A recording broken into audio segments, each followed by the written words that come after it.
분당 영광교회 스토리텔링 성경 마태복음 20장 예수님의 순환과 부활 예고. 소제목 포도원 일꾼과 품삯. 먼저 된 사람이 나중되고 나중된 사람이 먼저 된다니 도대체 무슨 뜻으로 그런 말씀을 하시는가? 제자들의 의아한 표정을 보신 예수님은 비유를 들어 말씀하셨습니다. 이른바 포도원 일꾼과 품삯 비유입니다. 천국은 비유하자면 어느 이른 아침, 그러니까 오전 6시쯤에 포도원 주인이 자기 포도원에서 일할 일꾼을 구하려고 장터로 나갔지. 그래서 포도원 주인은 하루 품삯을 한 데나리온으로 정하고 일꾼들을 구해 포도원으로 들여보냈다. 장터는 헬라어로 아고라인데 광장이나 화합 장소를 말합니다. 일감이 없거나 일거리를 구하는 사람들이 아침 일찍이 이곳에 나와 자신의 노동력을 살 사람을 기다립니다. 오늘날의 새벽 인력시장 같은 개념입니다. 그래서 포도원 주인은 품꾼을 구하려고 새벽 인력시장인 장터로 나갔고 하루 품삯은 한 데나리온으로 정해졌습니다. 데나리온은 은화로 된 로마 제국의 기본적인 화폐 단위입니다. 이 은화는 예수님 당시에 가장 널리 유통되던 동전으로 1데나리온은 당시 성인 노동자의 하루치 품삯에 해당되는 가치를 지녔습니다. 이 동전은 무게가 4g 정도 나가는 은으로 만들어졌는데 보통 로마 황제의 초상이 새겨져 있었습니다. 헬라의 화폐 단위인 드라크마와 동일한 가치를 지녔습니다. 포도원 주인이 또 오전 9시쯤에 장터에 나가보니 몇 사람이 일거리를 얻으려고 서성거리고 있었지. 그걸 보고 포도원 주인은 그 사람들도 포도원으로 들여보내면서 말하기를 당신들도 내 포도원으로 가서 일하시오. 끝날 때 적당히 품삯을 계산해 주겠소 하였다. 또 정오와 오후 3시쯤에도 포도원 주인은 일꾼들을 구해 똑같은 말을 하면서 자기 포도원으로 들여보냈다. 주님, 그러니까 포도원 주인은 오전 6시, 오전 9시, 정오, 오후 3시 이렇게 일꾼들을 구해 포도원에 들여보내신 겁니까? 그렇지. 뿐만 아니니라 그날 오후 5시쯤에도 포도원 주인이 다시 장터에 나갔다가 몇몇 사람들이 서 있는 것을 보았다. 그래서 포도원 주인이 묻기를 왜 당신들은 하루 종일 빈둥거리며 서 있소? 하였다. 그들이 대답하기를 우리에게 일거리를 주는 사람이 있어야 말이죠. 하였다. 그 말을 듣고 포도원 주인이 말하기를 그러면 당신들도 내 포도원으로 가서 일하시오. 일이 끝나면 품삯을 계산해 주리다 하였습니다. 아니, 그 사람들은 하루 해가 거의 저물 때 가서는 무슨 일을 얼마나 한다고? 내 비유를 계속 들어보아라. 날이 저물어 저녁이 되자 포도원 주인은 관리인을 불러 맨 나중에 온 사람부터 처음 온 사람까지 모두에게 품삯을 주라고 지시했지. 그래서 오후 5시쯤에 온 사람들이 한 데나리온씩을 받았다. 그러자 아침 일찍부터 온 사람들은 그보다 더 많이 받을 것으로 기대하였다. 그러나 그들 역시 똑같이 한 데나리온씩 받았다. 오전 6시에 온 사람들이 오후 5시에 온 사람들과 똑같은 품삯을 받았다고요? 주님, 그건 불공평하잖아요. 응당 그렇게 생각할 수 있겠지. 그래서 일찍부터 온 사람들이 포도원 주인에게 투덜거리며 말하기를 아니, 대체 이게 뭡니까? 온종일 떼양볕에서 일한 우리를 어째서 1시간밖에 일하지 않은 저 사람들과 똑같이 대우하는 겁니까? 하였다. 그러자 포도원 주인이 말하기를 이보시오. 나는 당신들에게 잘못한 것이 아무것도 없소.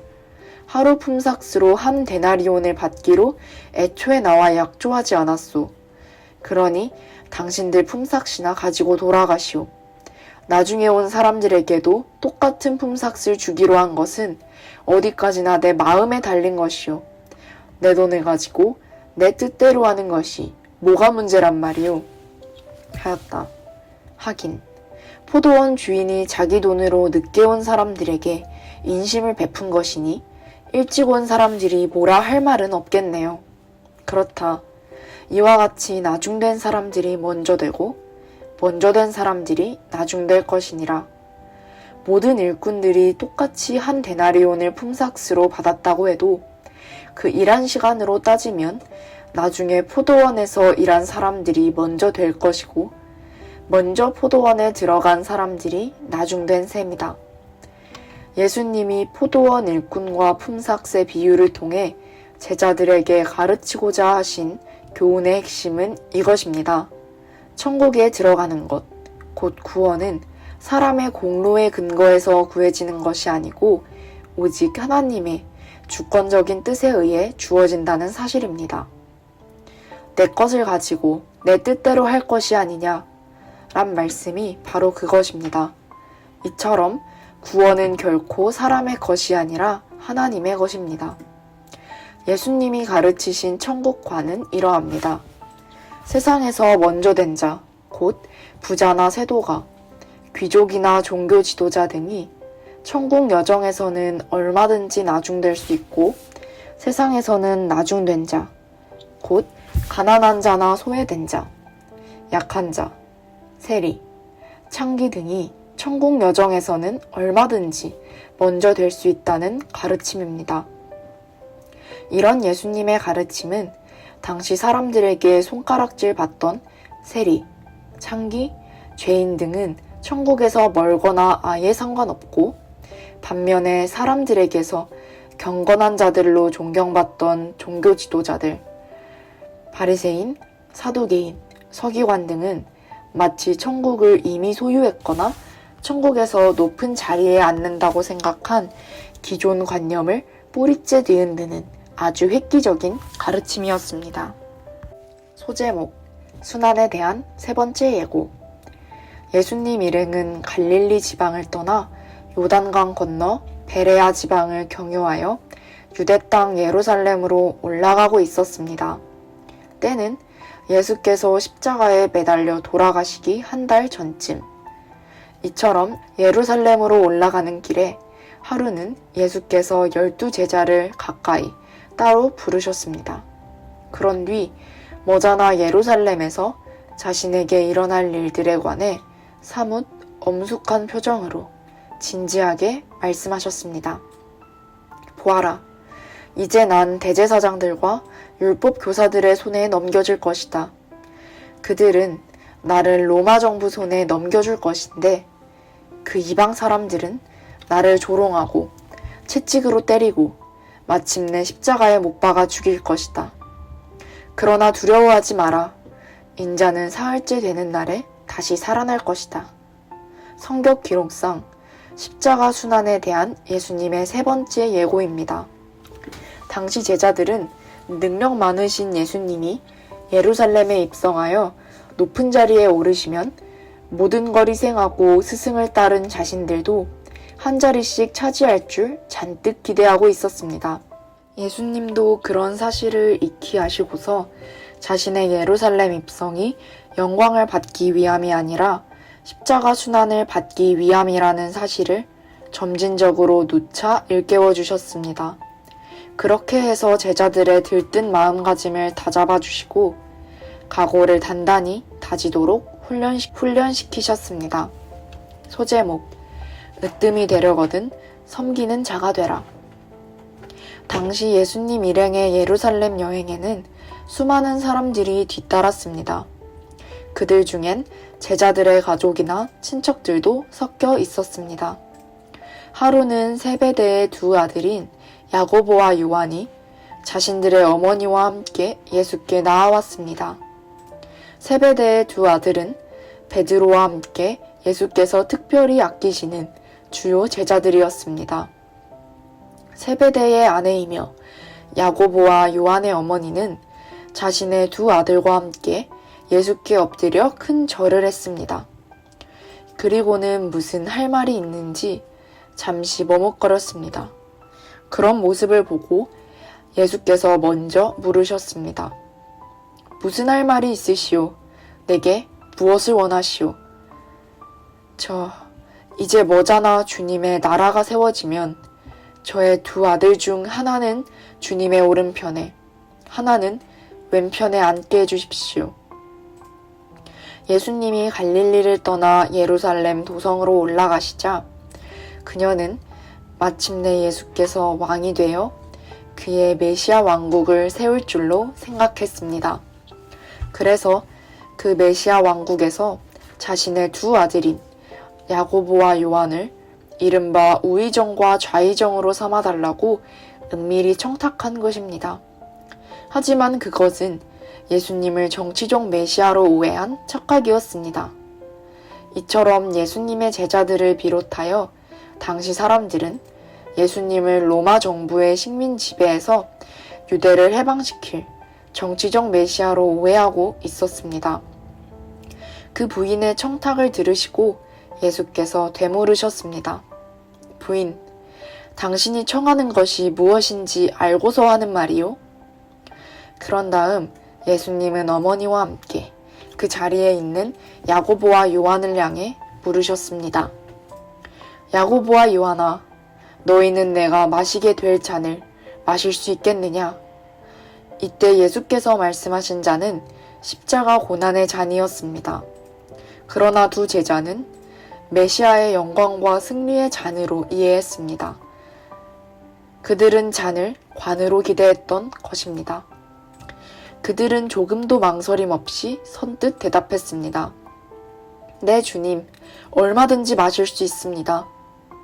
선뜻 대답하는 야고보와 요한을 보시고서 예수께서는 씁쓸한 표정으로 또 한편으론 연민의 표정을 지으며 다시금 말씀하셨습니다. 그래, 너희도 정녕 내 잔을 마시게 되겠지. 그러나 내 오른편과 왼편 자리에 누가 앉게 될 것인가를 정하는 것은 내 권한이 아니다. 그 자리는 내 아버지께서 정해놓으신 사람들에게 돌아갈 것이니라. 영광의 잔을 마시겠다는 그들의 지금 생각과는 달리 결국엔 야고보와 요한도 고난의 잔을 마셨습니다. 예수님의 죽음과 부활 승천 후 초대교회의 어려운 시기에 야고보는 제자들 중 가장 먼저 순교를 당했습니다. 요한은 제자들 중 가장 오래 살았지만 반모섬에 유배를 당하는 등 그만큼 많은 고난을 겪었습니다. 따라서 그들은 그런 희생과 고난에 따른 천국 상급을 받게 될 터인데 그것은 진정으로 하나님의 주관적인 결정에 따라 주어질 것이었습니다. 뭐라고? 지금 야고보와 요한이 어머니를 대동해서 스승님께 요직을 청탁하고 있다고? 그럴 수가. 약삭빠르게 선수를 치다니. 야고보와 요한의 행동을 보고 다른 10 제자들이 저마다 분통을 터뜨렸습니다. 그런 모습을 보시고 예수께서 참으로 답답한 심정으로 제자들을 모두 불러 점잖게 타이르셨습니다. 너희가 아는 대로 세상의 통치자들은 백성들을 강제로 지배하고 고관들은 백성들에게 세도를 부린다. 그러나 너희는 절대로 그렇게 해선 안 된다. 너희 가운데 누구든지 높은 사람이 되기를 원하는 자는 먼저 너희를 섬기는 사람이 되어야 한다. 또 너희 중에 으뜸이 되기를 원하는 자는 먼저 너희의 종이 되어야 한다. 진실로 그렇다. 인자도 섬김을 받으러 이 땅에 온 것이 아니다. 도리어 섬기러 왔고 많은 사람의 죗값을 치르기 위해 내 목숨을 내어주려고 온 것이다. 예수님을 본받는 참된 지도자는 예수님이 그랬던 것처럼 종과 같은 섬김과 겸손의 자세를 가져야 합니다. 그런 지도자는 자신이 높임받고자 하는 이기적 욕망으로서가 아니라 백성들을 잘 섬기겠다는 불타는 열정으로 임할 것입니다. 이처럼 남에게 높임받겠다는 교만한 마음이 아니라 남을 섬기겠다는 겸손한 종의 마음을 지닐 때 그는 비로소 참된 지도자가 되어 올바른 지도력을 발휘할 수 있습니다. 소제목: 두 맹인을 고치심. 유대 땅 예루살렘으로 가기 위해 갈릴리 지역을 떠난 예수님 일행 요단강 동편의 베레아 지방을 경유한 뒤 다시 요단강을 건너 서편의 유대 땅으로 들어갔습니다. 그때 맨 먼저 마주친 성읍은 여리고였습니다. 고대의 가장 오래된 성읍들 중 하나인 여리고는 요단 계곡의 서쪽 끝에 위치한 성읍으로 예루살렘으로 들어가는 관문 역할을 했습니다. 예수님과 제자들이 여리고 성읍을 지나갈 때 수많은 사람들이 그들의 뒤를 따랐습니다. 때는 유대인 최대 절기인 유월절을 한 달가량 앞두고 있었기에 각처에서 수많은 인파들이 예루살렘으로 속속 모여들고 있었습니다. 그런 와중에 예수님도 예루살렘으로 향한다는 소문이 널리 퍼져 예수님 주변으로 구름대 같은 수많은 군중이 몰려들었습니다.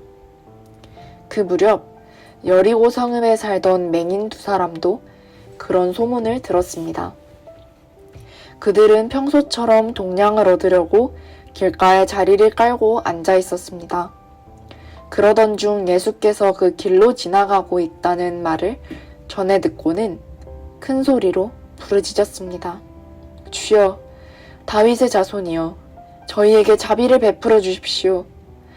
이때 맹인들이 예수님을 향해 다윗의 자손이여 하고 부른 것은 예수님을 구약에서 예언된 메시아로 인식하고 있었기 때문입니다. 구약의 선지자들은 장차 메시아가 다윗의 자손으로 오실 것이라고 분명히 예언했습니다. 이처럼 보지 못하는 맹인들이 보는 눈을 가진 자들이 보지 못한 예수님을 올바로 보았다는 것은 아이러니컬한 일입니다. 아, 거참, 되게 시끄럽네. 정신 사나워 죽겠네. 이제 그만 조용히 좀 하지. 예수님을 뒤따르던 사람들이 두 맹인을 향해 조용히 하라고 꾸짖었습니다. 그러나 그들은 입을 다물기는커녕 더욱 큰 목소리로 계속 부르짖었습니다. 다윗의 자손이여, 저희를 불쌍히 여겨주소서. 그때였습니다. 예수께서 두 맹인이 부르짖는 소리를 들으시고 그들이 있는 곳에서 걸음을 멈추었습니다. 그리고는 그들을 향해 물으셨습니다. 내가 당신들에게 무엇 해주기를 원하시오? 네, 주님, 저희가 눈뜨기를 원합니다. 맹인에게 있어 눈을 뜨는 것보다 더 간절한 소원이 어디 있겠습니까? 그들은 애절한 마음으로 간청했습니다. 그래, 너희 소원을 들어주마. 예수님은 두 맹인을 측은히 여기시고 그들의 눈에 부드럽게 손을 갖다 대셨습니다. 머자나 십자가에 매달려 못 박히고 피 흘릴 손이었습니다. 그러자 기적이 일어났습니다. 그들의 눈이 즉시 뜨여 앞을 볼 수 있게 되었습니다. 그들은 기쁨에 겨워하며 군중들 속에 섞여 예수를 따라갔습니다.